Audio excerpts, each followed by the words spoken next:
السلام علیکم۔ میں اسلامک اسکالرز چینل کی جانب سے بات کر رہا ہوں۔ کیسے ہیں ناظرین؟ آج میں بات کروں گا کرونا وائرس کے بارے میں۔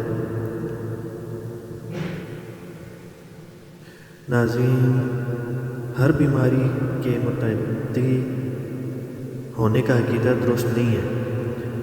ہاں، اس کے اسباب مختلف ہو سکتے ہیں، بیماریاں متعدی ہو سکتی ہیں۔ اسی وجہ سے بعض روایات میں ہے، مسلم حدیث، صحیح حدیث مسلم حدیث نمبر ہے 5791 بیمار اونٹ کو تندرست اونٹ کے پاس مت لے کر جاؤ۔ اسی طرح جذامی مریض سے بچنے کے لیے آپ صلی اللہ علیہ وسلم نے اس سے ایک نیزے کے فاصلے سے بات چیت کرنے کی تاکید کی۔ حدیث میں ہے، جس کا صاف مطلب یہ ہے کہ بیماری متعدی ہو سکتی ہے۔ علامہ نووی نے لکھا ہے، دونوں طرح کی روایات ہیں۔ بعض روایات سے معلوم ہوتا ہے کہ بیماری متعدی نہیں ہوتی ہے، اور بعض سے معلوم ہوتا ہے کہ بیماری متعدی ہوتی ہے۔ بیماری اپنی طبیعت کے اعتبار سے متعدی نہیں ہوتی، لیکن اللہ تعالیٰ نے بعض بیمار سے ملنے کو متعدی ہونے کا سبب بنایا ہے۔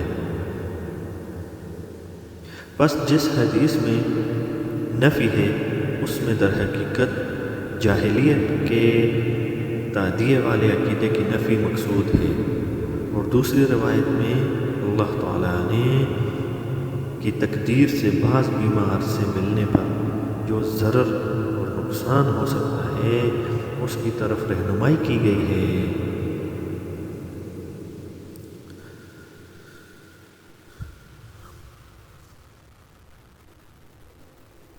ایک واقعہ نقل کرتا ہوں۔ علامہ ابن حجر وہ کہتے ہیں کہ ربیع 833 ہجری میں قاہرہ میں ایک بیماری پھوٹ پڑی، وبا پھوٹ پڑی، اور اعلان کیا گیا کہ لوگ 3 دن روزہ رکھیں، پھر اس کے بعد اجتماعی نماز اور دعا کے لیے جمع ہوں۔ لوگوں نے ایسا ہی کیا، لیکن اس کے بعد اموات کی تعداد میں غیر معمولی اضافہ ہو گیا۔ پہلے مرنے والوں کی تعداد 40 سے کم تھی،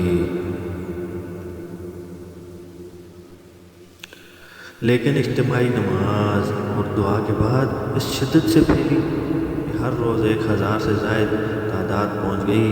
اس پر حافظ حجر تبصرہ کرتے ہیں، یہ لوگوں کے اجتماع کی وجہ سے۔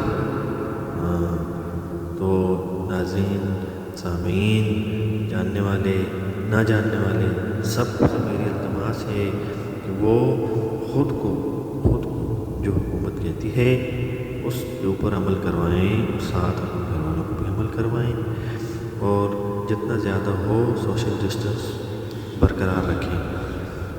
السلام علیکم ورحمۃ اللہ۔